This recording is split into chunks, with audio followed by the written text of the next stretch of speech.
इस संस्थान से आप बाहर जा रहे हैं। मैंने भी विज्ञान साइड ले ली उसी एक्साइटमेंट में। कक्षा 8 पास हुआ।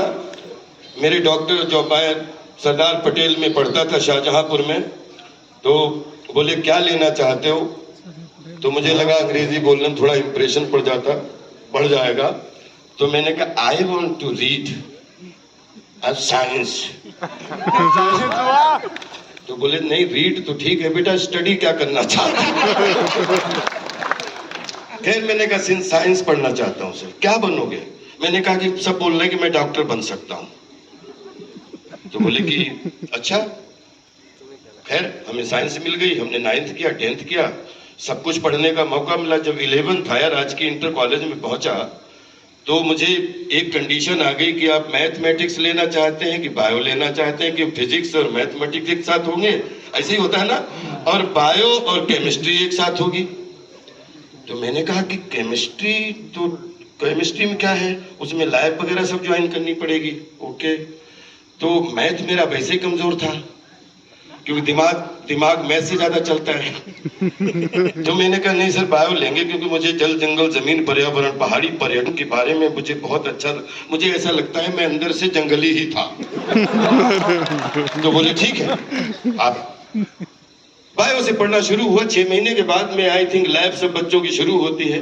अब मुझे, क्योंकि ये बात काफी दिनों की है कि 6 महीने तक तो कॉम्प्रिहेंसिव कोर्स की पढ़ाई हो रही थी, 6 महीने बाद में हमें बताया गया कि अब आपका लैब शुरू होगा, आपको लेबोरेटरी जाना पड़ेगा। H2O का मीनिंग क्या होता है, ऑक्सीजन का मीनिंग क्या होता है, या कैसे एक मानव की जितनी भी आपके टॉप टू बॉटम जितनी भी चीजें हैं वो आपको सिखाने का, प्रैक्टिकल करने का समय आ गया है। मैं रात भर सोया नहीं कि कल मानव के अंदर क्या क्या है वो मुझे पढ़ने का तो मौका मिला था, देखने का मौका मिलेगा। वहीं पे साहब लैब में पहुंचे, एक मेढक आया ऐसा करता हुआ, उसको पकड़ा, उसको सीधे जार में डाल दिया, उसमें क्या बोलते हैं जिससे सूंघते हैं, क्लोरोफॉर्म में उसको डाला। वो थोड़ी देर तो बहुत उसने राजपाल यादव बन गया हंगामा का, और करते करते करते करते धीरे धीरे धीरे धीरे धीरे धीरे खैर साहब वो मेढक निकाला गया, उसको आराम से, उसको कुछ भी कर सकते थे, मेज पर रखा गया और उल्टा करके जैसे वो सूरज की तरफ प्रार्थना कर रहा हो, और उसको चीरना शुरू हो गया। जैसे ही सारे लोग, जब हमारे जो स्पेशलिस्ट हमारे टीचर थे वो उसका ऑपरेशन कर रहे थे, सारा बैच उसको देख रहा था, मैं भी देख रहा था। और उसके बाद में जब वो ऑपरेशन हो गया, उसके बाद वो क्लास खत्म हो गई, उसके बाद सब बच्चे चले गए, और मैं लैब के बाहर ये इंतजार कर रहा था कि वो मेढक का क्या होगा। और पता लगा कि वो हमारे सफाई कर्मी आते हैं, उन्होंने उस मेढक को पकड़ा हाथ में लेके और जाके एक उसमें अलग। तो हमने कहा ये मेढक अब जिंदा नहीं होगा। बोले नहीं अब इसका काम तमाम हो गया। पूरी नाइट में सो नहीं पाया। मैं आपको सैल्यूट करता हूं कि इतना हंसने खेलने वाला राजपाल, उसको एक ब्लड, जो पूरे बच्चे पर जिसको पता नहीं था, वो पूरे गांव का ब्लड सर्कुलेशन अच्छा कर देता था। जिस गली में खड़ा हो जाता था, अगर बूढ़ा भी होता था तो उसका ब्लड सर्कुलेशन अच्छा हो जाता था। और ये ऐसा क्या हुआ कि मेरा ही ब्लड सर्कुलेशन कम पड़ने लगा, तो मैं शायद उस ब्लड को देख नहीं पाया, क्योंकि मैं इस बात को लेकर रात में सो नहीं पाया कि किसी भी, जब आपके धमनियों में ब्लड बहता है और आप जब दूसरे का ब्लड बहते हुए या उसको ऑपरेट करते हुए जब आपकी ना उंगलियां कपाती हैं और आपका विश्वास ये होता है कि नहीं ऐसे ऑपरेशन होगा तो आदमी ठीक हो सकता है, औरत ठीक हो सकती है, मैं सैल्यूट करता हूं सब डॉक्टर्स को कि जो अपने ब्लड को सेव करते हुए, सुरक्षित करते हुए, और पूरे दुनिया के हर आदमी को जहां रात के 12 बजे भी कोई मिल जाए और डॉक्टर साहब मेरा बच्चा बीमार है या मेरी माँ बीमार है, इसको ऑपरेशन करना है या इसको दवाई खिलानी है, ये आपके ऊपर है, आप इसको ठीक कर दो। और डॉक्टर बोलता है हम ट्राई करेंगे, बाकी सब भगवान की मर्जी। कितना बढ़िया रिश्ता है। अब हमें डॉक्टरों से कंपटीशन हो गया। मैंने भैया आर्ट ले ली, 12वीं में मैं प्राइवेट हो गया आर्ट से। मेरी शिक्षा फिजिकल कॉलेज में 11वीं तक हुई। फिर मुझे लगा कि अब मैं विज्ञान साइड से मैं साइड हो गया, मेरे बस की बात नहीं थी। और मुझे हर डॉक्टर भगवान लगता था कि ये डॉक्टर अलग है क्योंकि ये ब्लड देख सकता है। एक ऑपरेशन थिएटर में किसी आदमी की धमनियों में ब्लड, और आप उसका ब्लड साफ कर रहे हैं, ये आपके लिए जरूर पेशा, क्योंकि बाद में जब आर्ट करने के बाद मुझे पता लगा कि ये पेशा आटा और आर्ट से जुड़ा हुआ है। आपका भी पेशा आटा और आर्ट से जुड़ा हुआ है, लेकिन आपकी आर्ट में भी जीवन जुड़ा हुआ है, हमारी आर्ट में भी जीवन जुड़ा हुआ है। उसके बाद में मुझे धोखे से मैंने देखा कि अमर उजाला पेपर या दैनिक जागरण, स्वतंत्र भारत आते थे, उसमें लिखा कला अप्रेंटिस चाहिए। मैं बोला कौन से अप्रेंटिस? बोले आयुध वस्त्र निर्माणी के लिए अप्रेंटिस चाहिए। मैंने तुरंत उसमें फॉर्म भरा।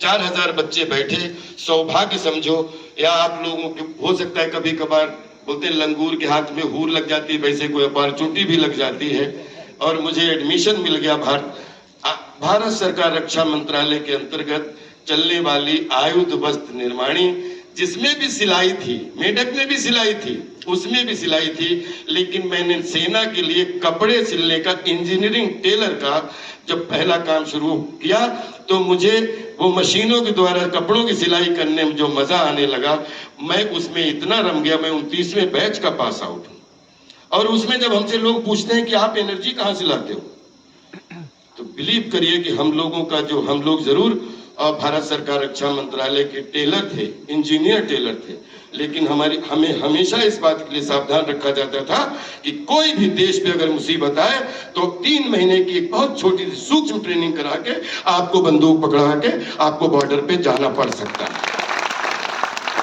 बस वो कपड़ों की सिलाई तो नहीं कर पाया, लेकिन कल्पनाशीलता के माध्यम से, सृजनशीलता के माध्यम से जब परिकल्पनाएं उड़ने लगी और मुझे अंगद का रोल मिला उसी रामलीला मंच पे, क्योंकि रामलीला जो थी उसमें 20-20 साल से पुराने सब अभिनेता काम कर रहे थे। मैं भी गया, मैंने कहा मैं अप्रेंटिस कर रहा हूं, मुझे भी एक्टिंग करना है, मैंने थिएटर किया है। तो वहां पे बोले नहीं कोई रोल तो नहीं है तुम्हारे लिए, तुम कौन सा रोल कर सकते हो यार, तुम्हें तो वो मुझे देख रहे हैं सक्सेना जी, एक काम करो तुम अंगद कर लो। तो मैंने कहा अंगद कितना बड़ा रोल है? बोले एक ही, या तो अंगद रावण संवाद, या परशुराम लक्ष्मण संवाद, या फिर लक्ष्मण शक्ति संवाद, ये 4-5 संवाद, या मेघनाथ जब शक्ति, तो एक पूरे एक। तो मैंने कहा कि करूंगा। अब साहब अंगद का रोल तो मिला कि सब लोग देखेंगे, लेकिन अंगद के रोल ने मेरी जिंदगी में जो ऑपरेशन किया, छोटे भाई बहनों, मैं आपसे शेयर करना चाहता हूं कि पता नहीं किस मोड़ पे कौन सा चरित्र, कौन सा बच्चा, कौन सा चौराहा आपकी जिंदगी का दिग्दर्शक बन जाए। ये आप भी अपने दरवाजे खुले रखना, देखना अवसर आपको जरूर मिलेगा, और आप वो अवसर को पहचान जाओगे कि ये मेरी रास्ता है। तो उसमें एक डायलॉग था, वो तो 1 घंटे का संवाद है, हालांकि सवेरे को ये भी छपा कि रामलीला के अंगद रावण संवाद ने पिछले 25 साल की रामलीला के अंगद रावण संवाद के सारे रिकॉर्ड तोड़े।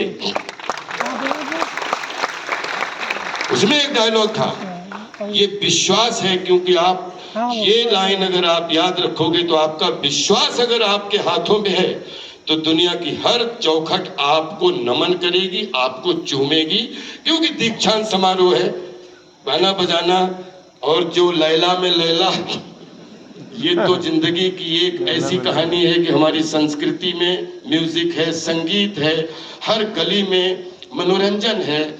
अगर पानी भी कभी कभी खुश हो जाए, मोर भी खुश हो जाए, तो वो भी अभिनय करने लगता है, क्योंकि हमारे ब्लड में है 9 रसों में एक रस ऐसा है जो आपका मनोरंजन का रस होता है।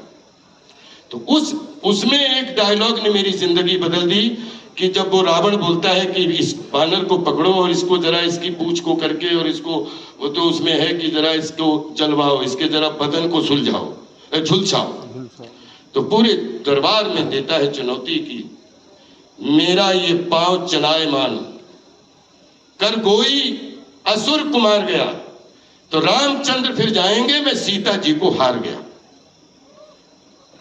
हनुमान जी तो लंका जला के गए थे, इसने तो सीता जी को ही दांव पे लगा दिया। रामा दल में जब अंगद पहुंचा तो उसके बाद वो तो वहीं खत्म हो गई थी यात्रा। लेकिन बड़े भैया उसके बाद मैं रात भर नहीं सोया।